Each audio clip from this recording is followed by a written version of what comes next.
عليكم. وعليكم السلام، اهلا بك استاذ فلاح، حياك الله بمشروع ابن المعراج. حكى عمش اللي قاله شنو تفاصيله؟ تفاصيل الاستاذ زورونا اكثر من النواب، واحنا هم زرناهم من ضمنهم نواب مسؤولين قي المقام المحافظ، هم اكثر من مره وشاف المعراج، بس للاسف ما يسوون اي شيء، ما يسوون، فقط يوعدون بينا يقولون انها على المشروع على اكثر فقر، على صندوق الاعماري مال اكثر فقر، وللاسف نروح له حتى يطلع موبايله يخابر بالصندوق، ما ادري اتفاقيه هاي شلون يخابر؟ يخابره ها استاذ جماعه مثل المعراج يمي، وبكره يشوفون لنا حلهم ها اسبوعين ان شاء الله، شهرين ان شاء الله، وكل حل ماكو.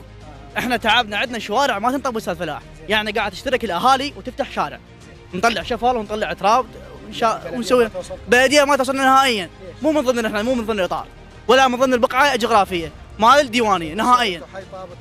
حي طابو تابع لبلديه الحمزه، بس للاسف ماكو، هاملينه لا بلديه ولا تنظيف، وبس يجون بس من ننشر احنا وهاي يجونا ها بيكم خلوا تدللوا ها ان شاء الله باكر ها عقبه، وكل شيء ماكو. صار لنا على هاي الرنه 3 سنوات، من اول ما درجوه على الامن الغذائي حينا، بعدين شالوه شمروه، طلع للظاهرنا رجعوه، هسه الله يعلم وين يشمرونه، يقولون هسه صندوق هذاك فقرا يا بس هو النحل. خلال هاي التظاهرات اللي طلعتون اي يتغير باقع الحي؟ يتغير تعالوا وكل شيء، بس طلعوا لنا شفره شكلاوه سويناها ومشوا، قصوا لنا شارع واحد، هاي الله وكله شوف هذا القص، احنا طلعنا البلديه والطوع 10000 دينار بالجريدر، يلا قصه.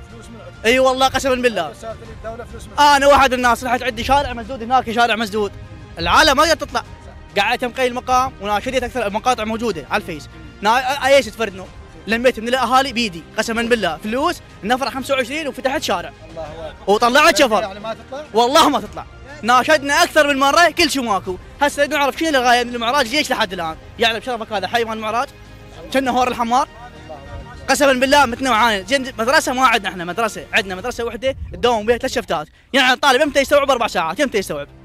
يمتى بس مدرسه وحده، شوارع ماكو، شوارع ماكو، أربعة تداوم 3 شفتات مدرسة بيا قانون هذا، وانتم مركز واحنا مركز واقدم حي من 2001 واكبر حي بالمعراج. الله يحفظكم. الله يعزك استاذ. السلام عليكم.